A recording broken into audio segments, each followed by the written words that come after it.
बिस्मिल्लाहिर्रहमानिर्रहीम। अस्सलाम वालेकुम। मैं हूँ महरीन सब्तैन। देख रहे हैं आप मेरा यूट्यूब चैनल और फेसबुक पेज। नाज़रीन, एक सोशल मीडिया पर वीडियो है, वायरल है और ये वीडियो बड़ी अजीबो-गरीब सी है। ये वीडियो जो है एक गाँव है वाहंडो, वहाँ एक कब्रिस्तान है और कब्रिस्तान का एक ऐसा हिस्सा है जिसे आप कब्रिस्तान का अक़बी हिस्सा कह सकते हैं। वो एक ऐसा हिस्सा जो बिल्कुल पीछे करके है, अलग-थलग है, जहाँ पर आप शाज़-ओ-नादिर ही किसी की कब्र देखेंगे। एक ऐसे हिस्से की ये वीडियो है। इस वीडियो में क्या मनाज़िर हैं, मैं वो पहले बयान करती हूँ। ये किसके मनाज़िर हैं, ये भी बयान करती हूँ और इसके पीछे पूरी कहानी, एक हौलनाक कहानी क्या है, वो भी सुनिएगा। कब्रिस्तान में देखा जाता है उस वीडियो में कि पुलिस के चंद एहलकार मौजूद हैं और उनके करीब मौजूद एक क्रेन है इस कब्रिस्तान के इस हिस्से में। क्रेन की मदद से ज़मीन में एक गड्ढा जो है वो खोदा जा रहा है। ये कस्बा वांडो है और यहाँ पर इस इलाके के कुछ रिहायशी जो हैं वो टोलियों की सूरत में यहाँ करीब ही मौजूद हैं और इस मुकाम से ज़रा दूर खड़े होकर ये सब कुछ होता हुआ देख रहे होते हैं। उसके बाद ये क्रेन जो है ये एक गड्ढा खोदती है। उसके बाद करीब ही में एक गाड़ी खड़ी होती है, काले रंग की एक हाई रूफ गाड़ी होती है। इस गाड़ी के अंदर एक सफ़ेद कपड़े में लिपटी हुई एक मैयत होती है। इस सफ़ेद कपड़े में लिपटी हुई मैयत को यहाँ से निकाला जाता है इस गाड़ी में से और उसे इस गड्ढे में रख दिया जाता है। मैयत गड्ढे में रखते ही करीब मौजूद 2 अफ़राद जो हैं वो कुदालों की मदद से गड्ढे पर मिट्टी डालना शुरू कर देते हैं। ये मनाज़िर उस वीडियो में कैप्चर किए गए हैं। मगर इसी असना में जो साथ खड़ा पुलिस एहलकार होता है वो क्रेन में मौजूद ड्राइवर को इशारा करता है, जो मशीन की मदद से जल्दी-जल्दी गड्ढे को भरना शुरू कर देता है। इसी दौरान वहाँ करीब में खड़े लोग होते हैं जो एक-दूसरे से कहते हैं कि देखो, मैयत के ऊपर तो सलेबे तक नहीं रखी गई। अगर आपको मालूम हो तो कब्रिस्तान में जब मैयत को दफनाया जाता है तो सबसे पहले तो लोग जो है कुदालों की मदद से उसे खोदते हैं। ये एक तरीक़ाकार है जिसे अपनाया जाता है। क्रेन की मदद से खोदा जाना जो है एक बिल्कुल मुख्तलिफ मंज़र है।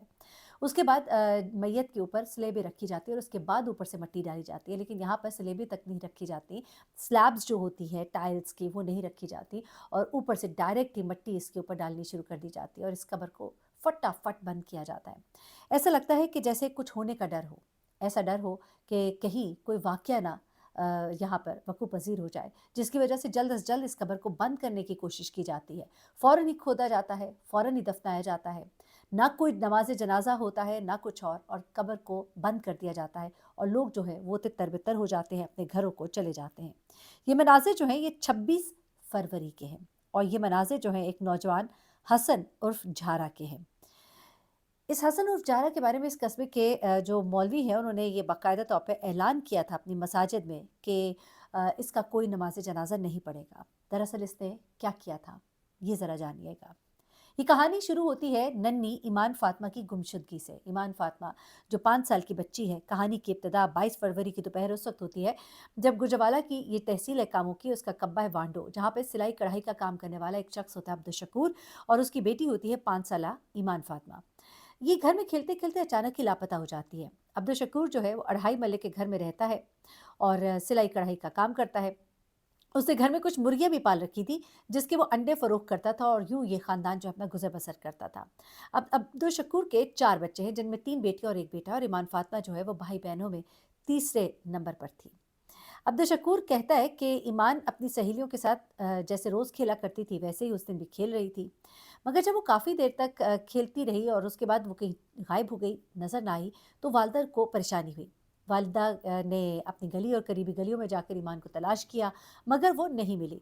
फिर अब्दुल शकूर कहते हैं कि मैं उस वक़्त सौदा-सर्फ़ लेने बाज़ार गया हुआ था। घर ही के अंदर इसी अढ़ाई मल्ले के घर में एक कमरा जो है, उसको उसने मुख़्तस किया हुआ था अपने कामों के लिए, यानी सिलाई-कढ़ाई के कामों के लिए। वो कहते हैं मैं उस वक़्त सौदा-सर्फ़ लेने बाज़ार गया था तो बीवी ने मुझे साढ़े 3 बजे के करीब फ़ोन किया कि जल्दी से घर वापस आ जाओ, ईमान का कुछ पता नहीं चल रहा। वो कहते हैं मैंने अपनी बीवी को डाँटा कि खामख़ा परेशान हो रही है, उसने कहा कि जाना कहाँ है, इधर ही होगी। बहरहाल जब वो कहता है कि मज़ीद कुछ देर न मिली तो मैं भी परेशान हो गया, फ़ौरन घर वापस आया। हम अपनी बेटी को ढूँढते रहे। इस दौरान शाम के 6 बज गए। हर तरफ अंधेरा छाना शुरू हो गया। अब गाँव का माहौल है, आप सोच ही सकते हैं कि शाम 6 बजे लोग अपने घरों के अंदर जाना शुरू हो जाते हैं, घरों के दरवाज़े बंद होना शुरू हो जाते हैं। हर तरफ अंधेरा वो कहता है कि छाने लगा और अब मुझे बुरे-बुरे ख़्यालात आना शुरू हो गए। मगर इब्तिदा में मैंने इसे अपना वहम समझकर झटक दिया। अब वो कहते हैं कि शाम को फिर हम थाना वांडो पहुँचे और अपनी बेटी के मुबैना अगवा का मुकदमा दर्ज करवाया। उसके बाद वो कहते हैं कि मैंने तमाम तफ़सीलात पुलिस को बताई।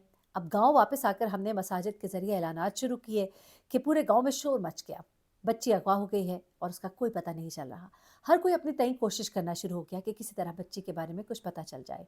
गाँव की खूबसूरती है कि लोग एक दूसरे से जुड़े होते हैं, एक दूसरे के हालात वाक़यात से वाकिफ़ होते हैं, एक दूसरे के दुख दर्द में इकट्ठे हो जाते हैं। अभी तक तो गाँव में ये हालात वाक़यात हैं, कल का कुछ नहीं कह सकते। शहरों में तो ये नहीं पता होता कि साथ वाले घर में क्या हो रहा है।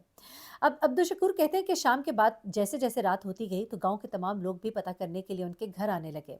अब हर तरफ एक खौफ फैल गया था, एक खौफ का आलम था, पूरे गाँव पर तारी था। अब्दुल शकूर बताते हैं कि इस दौरान हमारे साथ वाली गली का एक रिहायशी हसन झारा था। ये वही शख्स जिसकी वीडियो जो है वायरल है। हसन झारा वो कहते हैं कि मुझसे बार-बार आकर पूछता कि बेटी का कुछ पता चला? बेटी मिल गई? लगता है कि कोई उसे अगवा करके ले गया। वो कहते हैं कि मुझे बार-बार कहता था वो कहते हैं कि मुझे बार-बार कहता था कि दूसरे देहात में भी जाकर ऐलानात करवाए। अब्दुल शकूर बताता है कि रात के साढ़े 9 बज गए और मोहल्लेदारों का जो सब्र का पैमाना है, वो लबरेज़ होना शुरू हो गया। ज़ाहिर-सी बात है, एक मासूम बच्ची जो है, वो गायब है, उसका कुछ पता नहीं चल रहा। तो लोग जो है, बहुत सख्त परेशान थे। अब वो कहते हैं कि जिस वक़्त गाँव वाले सारे ढूँढ रहे थे, उसी दौरान में मोहल्लेदारों को शकूर पर यानी कि हसन झारा पर शक होता है। अब हसन झारा पे गाँव वालों को शक क्यों होता है? ये ज़रा सुनिएगा। शक की वजह ये है कि हसन का किरदार जो है वो कुछ अच्छा नहीं था और माज़ी करीब में उसकी एक अपनी ही कम उम्र रिश्तेदार बच्ची थी, लड़की थी, जिसने इस पर ज़्यादती का इल्ज़ाम लगाया था। मगर ख़ानदान ने इसे अंदरूनी तौर पर इस तनाज़े को हल किया और लोगों को ख़ामोश करा दिया। अब अहले इलाका ये भी कहते हैं कि ये मुलज़िम जो है ये मुनशियात की ख़रीदो-फ़रोख्त के काम से भी मुंसलिक है। गाँव छोटे होते हैं, घर से घर जुड़ा होता है, एक दूसरे के हालात व वाक़यात से वाकिफ़ होते हैं। किसी के बारे में कोई ऐसी-वैसी कोई बात होती है, तो ऐसा हो नहीं सकता कि गाँव के लोगों को पता ना हो। उनको इसके बारे में ये भी पता लगा कि गाँव की इन्हीं की अपनी एक रिश्तेदार है, उस बच्ची ने ये इल्ज़ाम लगाया। फिर उसके बाद उनको जो दूसरी बात पता लगी वो ये था कि यहाँ पर ये शख़्स जो है ये मनशियात की ख़रीदो-फ़रोख्त करता है, तो ज़ाहिर-सी बात है गलत कामों में शामिल है, गलत काम करता होगा। उसके अलावा और भी बहुत सी बातें उसके बारे में मशहूर थीं, यानी कि उसका करैक्टर कुछ अच्छा नहीं था। अब अहले इलाके ने मशवरा किया और गाँव के कुछ मुअज़्ज़ज़ अफ़राद जो हैं, वो हसन झारा के घर जो है वो दाखिल हो गए। यानी पहले उन्होंने प्लान किया, आप किसी के घर जाना है तो कोई आपको प्लान करना पड़ता है, कोई वजह बुनियाद बनानी पड़ती है। अब जब उन्होंने आपस में मशवरा किया तो ये तय पाया कि हम उसके घर चलते हैं। अब कुछ मुअज़्ज़ज़ अफ़राद जो हैं, वो हसन झारा के घर दाखिल हुए और उससे बच्ची से मुतल्लिक़ दरियाफ़्त किया। अब हसन और उसकी वालिदा जो है वो आखिरी वक़्त तक जो है बड़े पुरएतमाद थे कि वो कुछ नहीं जानते। अब जब ये गुफ्तगू हो रही थी तो अचानक ही एक शख्स जो है उसकी नज़र जो है वो कहाँ पड़ती है? उस शख्स की नज़र जो है सहन के एक हिस्से पर पड़ती है। उस सहन का हिस्सा जो है वहाँ की मिट्टी जो है ऐसी नरम हुई हुई थी, ऐसा लग रहा था कि जैसे इसे खोद के अभी इसे ऊपर दोबारा डालकर इसे बराबर किया गया है। ये चीज़ जो है इसे मशकूक करती है और गाँव के लोग जानते होते हैं कि इस तरह की मिट्टी जो होती है उसको क्या होता है जो यूँ किया जाता है। तो मुख्तलिफ़ चीज़ें ज़हन में आती हैं। वो शख़्स जो है जब उसने सहन की मिट्टी का वो हिस्सा देखा जो नर्म था तो उसने शक का इज़हार किया। उसने हसन झारा से पूछा कि यहाँ मिट्टी नर्म क्यों है? अब मुल्ज़िम ने कहा कि वो कुदाल लाने जा रहा है, आप खुद यहाँ खुदाई करके देख लें। यानी कि वो जो मुल्ज़िम था हसन झारा, उसने जब देखा कि सब इस तरफ मुतवज्जे हैं तो उसने कहा कि मैं कुदाल लेकर आता हूँ तो आप लोग खुद देख लीजिए। अब उसका इरादा यही था कि अब चूँकि उसकी वारदात जो है वो पकड़ी जाने वाली है, तो वो वहाँ से फ़रार होना चाहता था। उसके चेहरे पर परेशानी को गाँव के लोगों ने ज़रा महसूस कर लिया। उन्होंने उसके चेहरे पर जब ये परेशानी के आसार देखे तो उन्होंने उसको फ़ौरन ही पकड़ लिया। मोहल्लेदारों ने जब उसे पकड़ा और लोगों ने नम मिट्टी की खुदाई की तो नीचे से वो कहता है अब्दुल शकूर कि मेरी नन्ही परी की लाश बरामद हुई। वो कहते हैं कि मुझे कुछ होश नहीं रहा, उसके बाद क्या हुआ? लोगों ने पुलिस को इत्तला दी और दोनों माँ-बेटे को पकड़ लिया गया। अब्दुल शकूर कहता है कि वो क़यामत के लम्हात थे, जब खुदाई शुरू हुई तो कुछ ही देर में मिट्टी के नीचे से मेरी बेटी की लाश जो है, वो नज़र आना शुरू हो गई। वो कहते हैं कि मेरी ईमान ने किसी का क्या बिगाड़ा था, जो यूँ उसे दरिंदगी का निशाना बनाया गया। बेटी को अपना अब दफ़ना दिया है, लेकिन अभी तक दिल-ओ दिमाग पर उसका चेहरा जो है, वो छाया है, जो ज़हन से नहीं हटता। पुलिस ने इस कत्ल के इल्ज़ाम में हसन झारा और उसकी माँ को पहले तो गिरफ्तार किया। उन पर ईमान की लाश को दफन करने में मदद देने का इल्ज़ाम था उसकी वालदा पर। कत्ल में शवाहिद को छुपाने और ज़ाया करने की कोशिश का इल्ज़ाम भी था। अब पुलिस ने इस सारे मामले में 3 एफ़आईआर दर्ज की। पहली एफ़आईआर जो 5 साला ईमान फ़ातिमा उसके अगवा की, दूसरी मुल्ज़िम हसन के फ़रार की और तीसरी जो है फ़रार होने की। अब ज़रा सुनिएगा कि हुआ क्या, लेकिन उससे पहले मैं आपको ज़रा ईमान फ़ातिमा की रिपोर्ट बता देती हूँ। 5 साला ईमान की लाश की इब्तदाई रिपोर्ट जारी की गई, जिसमें ये कहा गया है कि बच्ची के जिस्म के हिस्सों पर बहुत ज़्यादा निशानात हैं, खून के निशानात हैं, गर्दन पर दबाए जाने के निशानात हैं, होंठ और ज़ुबान पर भी ज़ख्मों के निशानात हैं। बच्ची के जिस्म और डीएनए के नमूने जो हैं वो ले लिए गए हैं, और ज़ाहिर सी बात है जो भी मामलात होते हैं उन सबको देखा जा रहा है। अब उसके बाद मुलज़िम जो है वो रात की तारीकी में एक पुरअसरार हालत में फ़रार होने की कोशिश करता है। आगे तो आप समझ ही गए होंगे।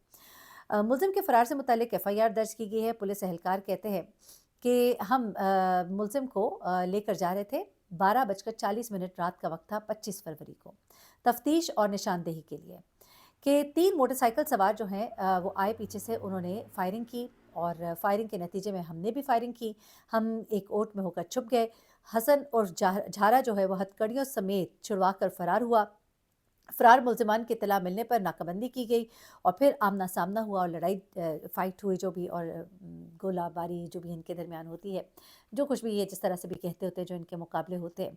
और उसके नतीजे में वो कहते हैं कि पुलिस एहलकारों को खड़े देखकर मुल्ज़िमान ने दोबारा फायरिंग की, और गाड़ी की ओट में होकर उन्होंने अपनी जान बचाई। और उसके बाद वो कहते हैं फायरिंग रुकने के बाद इलाके का जायज़ा लिया तो कुछ फासले पर सड़क के किनारे पर एक मुल्ज़िम शदीद ज़ख्मी हालत में पड़ा हुआ मिला, जो अपने ही साथियों की फायरिंग से ज़ख्मी हुआ था। ये शख्स जो है कोई और नहीं बल्कि हसन उर्फ छारा था। उसके बाद जनाब इसे जब दफ़नाया जाना था तो इलाके के लोगों ने कह दिया कि इसको हम अपने किसी भी कब्रिस्तान में नहीं दफ़नाने देंगे। फिर उसके बाद ये भी कहा गया कि इसका कोई नमाज़ जनाज़ा नहीं पड़ेगा। लेकिन फिर पुलिस और उनके दरमियान जो मामलात हुए, उसके बाद ये तय पाया कि कब्रिस्तान के उस अक़बी हिस्से में इसको दफ़नाया जाएगा जहाँ पर किसी को नहीं दफ़नाया गया, और इसका बिल्कुल नमाज़ जनाज़ा नहीं अदा किया जाएगा, और जिस तरह नॉर्मल तरीके से दफ़नाया जाता है उस तरह इसको नहीं दफ़नाया गया, बल्कि क्रेन मंगाई गई और इसको बस गड्ढा खोद कर उसमें फेंक दिया गया एक तरह से। अपना बहुत ख्याल रखिएगा। अल्लाह ताला ईमान फ़ातिमा के घरवालों को सब्र दे, हौसला दे। अपने बच्चों का ख्याल रखिए। अल्लाह ताला सबके बच्चों को अपने ज़बान में रखे। अल्लाह हाफ़िज़।